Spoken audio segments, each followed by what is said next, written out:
Hello my YouTube family, कैसे हो? आई हो सब अच्छे हो गए। हस्तिनापुर में भरत होता है, भरत का बेटा शांतनु होता है। शांतनु और गंगा का विवाह होता है, जिनका बेटा होता है देवव्रत।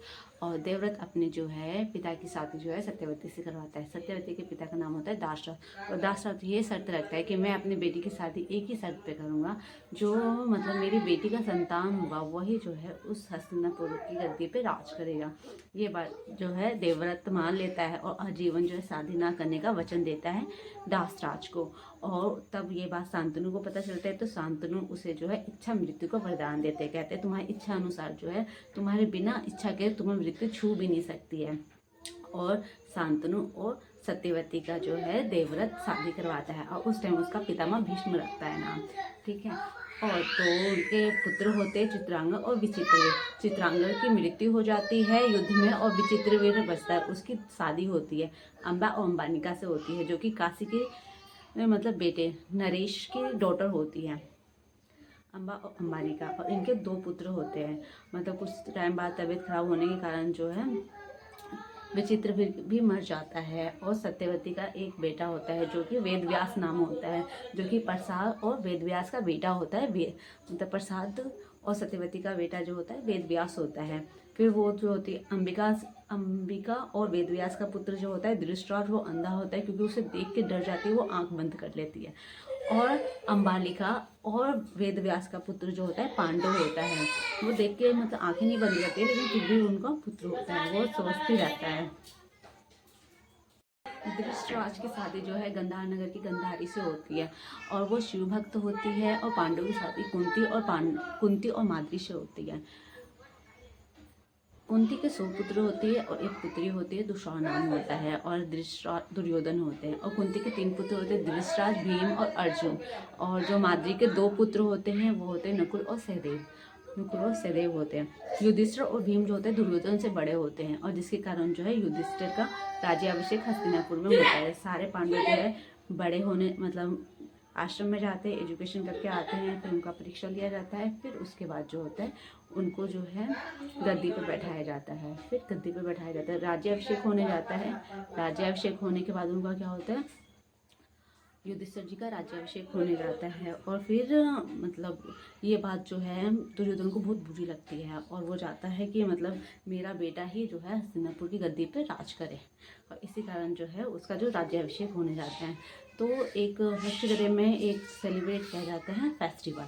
और उसमें वो कहते हैं कि जो इस गद्दी पे मतलब त्योहार में कोई युवराज नहीं होने के कारण उस पर बैठने जाते हैं, तो इसलिए जो है उसके ऊपर जो है वो बैठने जाते हैं।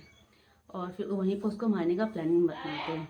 ये बात जो है विदुर को पता चल जाती है। विदुर जो है अपने जो गुप्तचर को भेजता है, और गुप्तचर को भेजने के बाद जो है क्या होता है, वहाँ पे गुप्तचर को भेज देता है। और जिसके कारण जो है गुप्तचर को भेज देता है, और वो 5 पांडव, माता कुंती, वो सारे जो है मतलब एक श्वास के माध्यम से बच के निकल जाते हैं। और वहीं पे जो है भीम की शादी जो होती है हिडिम्बा से होती है, और हिडिम्बा का पुत्र जो होता है वो होता है घटोत्कच, और घटोत्कच का पुत्र होता है खाटू श्याम। खाटू श्याम होता है। और अर्जुन का स्वयंवर होता है द्रौपदी से। एंड पंचाल नगर में जो है द्रौपदी का स्वयंवर किया जाता है। और वहाँ पे जो होता है मतलब एक शर्त रखा जाता है कि ऊपर मछली टांगी रहती है और नीचे पानी रहता है, और उस मछली को देख के पानी में से उसकी आंखों पे जो है निशाना त्यागना होता है। और जिसके कारण जो होता है वो निशाना सब आते हैं, दुर्योधन आता है, कर्ण आते हैं, और भी एक एक करके वो निशाने को त्यागते हैं, लेकिन ये जो है वो नहीं कर पाते हैं। और फिर आते हैं, कर्ण भी जाता है, लेकिन द्रौपदी उसकी इंसल्ट कर देती, कहती है मैं क्षुद्र हाथों के साथ मैं शादी नहीं कर सकती हूँ। फिर 5 कृष्ण भगवान जो है इशारे में मना कर देते हैं। और फिर जो है अर्जुन आते हैं, और फिर अर्जुन जो है मछली को देख के आँख से निशाना लगाते हैं उनकी तीर पर, और निशाना हिट बैठता है, और द्रौपदी और अर्जुन का स्वयंवर किया जाता है। भीम और अर्जुन और जो द्रौपदी जाते हैं, और वो मतलब कुंती के पास, और कुंती जो है उन्हें जो है कहते हैं कि माता हम भिक्षा लेकर आए। तो कहते हैं 5 भाई आपस में बांट लो, जिसके कारण 5 पांडव की एक पत्नी कहलाती है, वो होती है द्रौपदी। ओके। उर्वशी ने किसको श्राप दिया था? उर्वशी ने अर्जुन को श्राप दिया था। वो भी इसलिए क्योंकि उर्वशी जो है अर्जुन से शादी करना चाहती थी, लेकिन उर्वशी ने मना कर दिया। मतलब अर्जुन ने मना कर के नहीं, मैं आपको जो है माता समझता हूँ, मैं आपसे शादी नहीं कर सकती। ये बात जो है उर्वशी को बहुत बुरी लगी और उर्वशी ने जो है अर्जुन को नपुंसकलिंग का श्राप दे देती है। अभिमन्यु होता है। अभिमन्यु किसका बेटा होता है? अर्जुन और सुभद्रा का होता है। और अभिमन्यु जो कि अर्जुन के लिए जो है चक्रव्यूह रचा गया था, और उसमें जो है कौन फंस गया था? अभिमन्यु जी फंस गए थे। और उसमें ये होते पितामह भीष्म थे, कर्ण थे, दुर्योधन जी थे, और वहाँ पे दुशासन भी थे, शकुनी मामा भी थे, क्योंकि सब लोग मिलके उसको युद्ध करते हैं। और नियम बनाया गया था कि एक योद्धा के साथ सिर्फ एक ही योद्धा लड़ेगा। जब कृष्ण भगवान शिशुपाल का वध करते हैं तो उनके हाथों से ब्लड निकलता है। द्रौपदी फिर अपना पल्लू फाड़ के उनके जो हाथों में पट्टी कर देती है, और उसी टाइम वो कहते हैं कृष्ण भगवान, प्यारे में ये आसान तुम्हारे कैसे उतारूंगा। तो जब द्रौपदी का वस्त्र हरण किया जाता है और वो कृष्ण भगवान को बुलाती है, तो कृष्ण भगवान उनकी आते हैं और रक्षा करने के लिए। ओके, पांडव को चौसस खेलने के लिए कौन इनवाइट करता है? दुर्योधन इनवाइट करते हैं पासा खेलने के लिए। लेकिन जो है उस पासा में जो है ये नियम, मतलब और दुर्योधन की तरफ से मामा शकुनी खेलते हैं, और वो कहते हैं कि और धीरे धीरे जो है युधिष्ठिर जी सब हार जाते हैं, अपना मतलब घोड़ा हाथी महल सब हार जाते हैं। और उसके बाद से क्या बचता है उनके पास? भाई को भी धीरे धीरे हार जाते हैं, द्रौपदी को भी हार जाते हैं। फिर जो है दुशासन को कहते हैं कि जाकर खींच के लेकर आओ दासी को, और उसके साथ मिसबिहेव करता है दुशासन और उसके केश को भी पकड़ के खींचता है। तो वो उस टाइम जो है द्रौपदी जो है कृष्ण भगवान को बुलाती है, और कृष्ण भगवान उसकी जो है वस्त्र हरण के टाइम उनकी हेल्प करते हैं। ओके, फिर सेकेंड टाइम भी जो है पांडवों को बुलाया जाता है उनको मतलब पासा खेलने के लिए। और उस टाइम जो है द्रौपदी का इंसल्ट होता है, द्रौपदी जाती है श्राप देने, और लेकिन उस टाइम जो है गंधारी धृतराष्ट्र जाते हैं और उन्हें रोक देते श्राप से। और वो ये कहते हैं, मतलब रोक देते हैं गंधारी को श्राप से, और कहते हैं कि जो तुम्हें मांगो। तो द्रौपदी जो है अपना सारा हारा हुआ वस्तु मांग जाती है और कहते हैं मेरे पति को दास मुक्त करो और मुझे भी दास मुक्त करो, और इसलिए उन लोग को वो दास मुक्त कर देती है। ठीक है, दास मुक्त कर देती है। और सेकंड टाइम बुलाया जाते हैं तो उसमें रखा जाता है 12 साल का वनवास, 1 साल का अज्ञातवास। और 12 साल का वनवास करते हैं और 1 साल का वो अज्ञातवास कहाँ मत्स्य देश में करते हैं। वो भी सब लोग जो है नौकरानी बन के करते हैं। ठीक है, आगे बाय। इंद्रप्रस्थ को कैसे खंडप्रस्थ को कैसे इंद्रप्रस्थ में बनाया गया? हस्तिनापुर को 2 भागों में डिवाइड किया गया। पहला भाग हस्तिनापुर का जो है दुर्योधन को दिया गया, सेकंड पार्ट जो है युधिष्ठिर जी को दिया गया। और वो पूरा ही उबड़ खाबड़ था और उन्हें कुछ भी नहीं मिला था।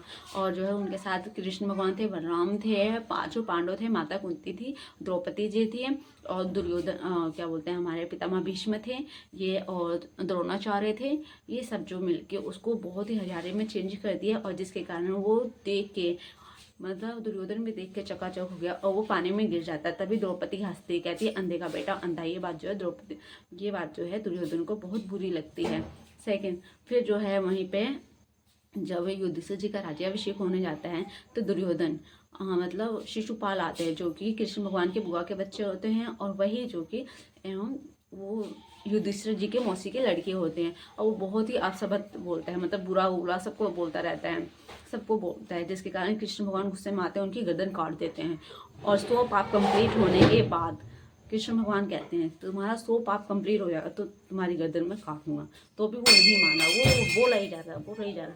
तो कृष्ण भगवान को आया गुस्सा, और 100 पाप जैसे कंप्लीट हो, 101 पाप उसने किया, उसका कृष्ण भगवान ने गर्दन से मतलब चक्कर से गर्दन उड़ा दिया। और फिर उसी टाइम जो है उनके ब्लड गिरा, द्रौपदी ने अपना पल्लू फाड़ के उनके हाथों पर पट्टी की और कहा कि ये आसान में कैसे उतारूंगा प्रिय। तो फिर कृष्ण भगवान जो है जब द्रौपदी जी का वस्त्र हरण होता है वहीं पे जो उनकी हेल्प करते हुए कृष्ण भगवान को बुलाती है। तो आगे बाय। मत्स्य देश के राजा की जो डॉटर होती है वो है उत्तरा, और उत्तरा की शादी जो होती है अर्जुन और सुभद्रा का पुत्र अभिमन्यु से होता है। वो क्यों होता है? क्योंकि मत्स्य देश के ये जीत उन्हें करवाई थी, मतलब पूरा कौरव से लड़े पांडवों ने, और पांडव की जीत हुई, जिसकी खुशी के कारण जो है मत्स्य देश के राजा अपने डॉटर की शादी उत्तरा की शादी जो है अर्जुन से करवाना चाहते थे, लेकिन अर्जुन ने मना कर दिया, मेरा एक पुत्र है अभिमन्यु, मैं उससे करवाना चाहता हूँ। तो जिसके कारण उत्तरा और अभिमन्यु की शादी होती है। Okay bye.